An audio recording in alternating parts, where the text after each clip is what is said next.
So yeah, hi everybody. I look after payments at Deliveroo from a product perspective. For us, that means both consumer payments, so how consumers can pay on our platform, the ease at which they can pay in any market, but also payments out. So as Jude mentioned at the beginning, we serve a multi-sided marketplace. There's consumers on one side of things, there's riders and restaurants on the other. So pay out to riders and restaurants are equally as important to us as the consumers that are eating the food that we deliver to them. So I wanted to share some thoughts today about how payments can be a critical enabler of Deliveroo's long-term vision. I was tempted to title this presentation, "We're all payments businesses now," and you'll see why I kind of get to that conclusion later on, but really I wanted to focus on how we could tie together a high-level strategic vision with a relentless focus on the customer as we grow to kind of stay true to what we're doing for our customers. So I'm new to Deliveroo. I've been with the business about 2 months now, and as I was starting to think about how we should think about our payments experience, I was thinking about the products that I'd used over the last few months. So Airbnb, customers really hire it to find a place to stay. People with excess capacity, excess rooms, use it to offer those rooms for people that are looking for places to stay. But at the same time, they're moving around hundreds of millions of dollars of money every month. Similarly, WeChat, people hire it to do all sorts of jobs in China. And really, if WeChat's payments mechanism fell down, a lot of people in China would have problems getting access to basic goods like everyday groceries. Similarly, TfL, I use it most days to get from A to B. TfL actually takes 18 million contactless payments per week. So really, TfL is a giant payments business, and when things like Visa's recent outage happens, that's a huge issue for people trying to get around London. Similarly, Spotify, similar kind of multi-sided marketplace business to Deliveroo, whereby you have consumers looking to listen to the latest new track, as well as artists looking to reach a new audience for their material. So this was a super useful lens for me in terms of thinking about what was Deliveroo trying to do long term, and how does that translate to the payments area that I'm involved with. So Deliveroo has a super simple and I think quite inspiring vision to feed consumers 3 times a day. And so when we think about everything we do within payments, that's quite a strong and powerful motivating vision for us to think about how we develop new products.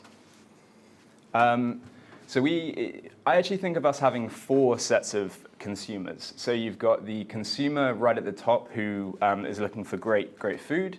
You've got the riders that deliver it. You've got the restaurants that prepare the food and are looking for new audiences for that food. And then at the bottom there, equally as important as the top 3, are the finance managers within our business who are consuming the data that our payments group puts together.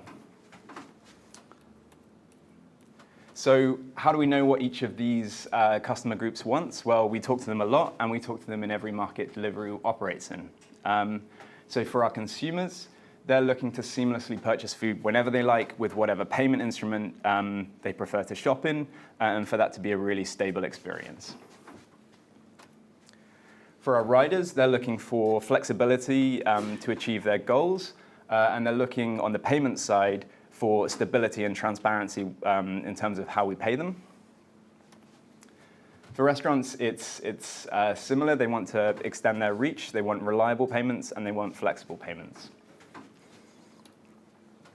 And then finally, our 4th stakeholder group, our finance managers are looking for reliability, transparency, and clarity in terms of the data that we give them. So this is really the kind of map of how payments works throughout Deliveroo's ecosystem, but actually at its heart, we're really thinking about what these core user groups need at every stage, and that really drives how we think about new product developments across payments in and payments out. So I'll just give you a good example of how this is working in practice. So I don't know if anyone's ever seen the ticket resto card. Millions of French office workers use this to purchase their lunch every day. It's a predominant payment method across multiple European countries and several in the Middle East. And really at Deliveroo, we think about this in terms of how can we enable our consumers to get better access to food and to get it more quickly so that lunchtime becomes that little bit more easy.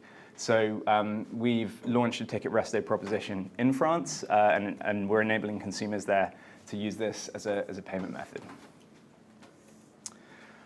Similarly, one that people are always surprised about is cash. Now, we're always hearing stats about how contactless payment penetration is growing exponentially in the UK.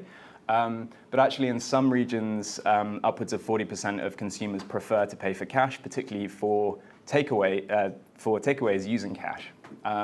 In the Middle East, that's even higher, sometimes double, and users there see it as a key piece of trust when they make an e-commerce transaction.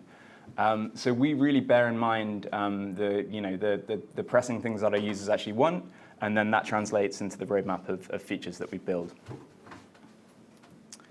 So what's up next for us? Well, on the consumer side, we want to add more payment methods globally, and we want each of those to be as smooth as it possibly can be for our consumers.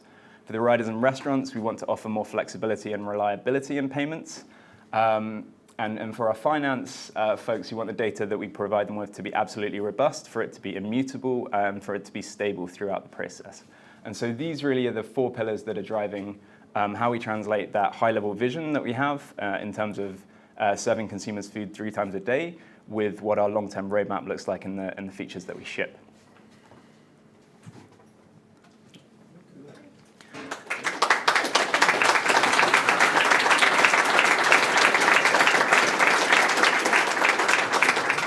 So yeah, can I give a quick plug? Yeah, please do. So Riley, could you stand up? Any other delivery folks still in the audience back there? I think they all went to French. Okay, cool. So we are hiring in London for engineers, for product managers, for designers. We also work with Cultivate here in Edinburgh. So I think Alan's here. We've got Andy here as well. So if you're on the lookout in Edinburgh, there's Spencer back there as well, and Paul.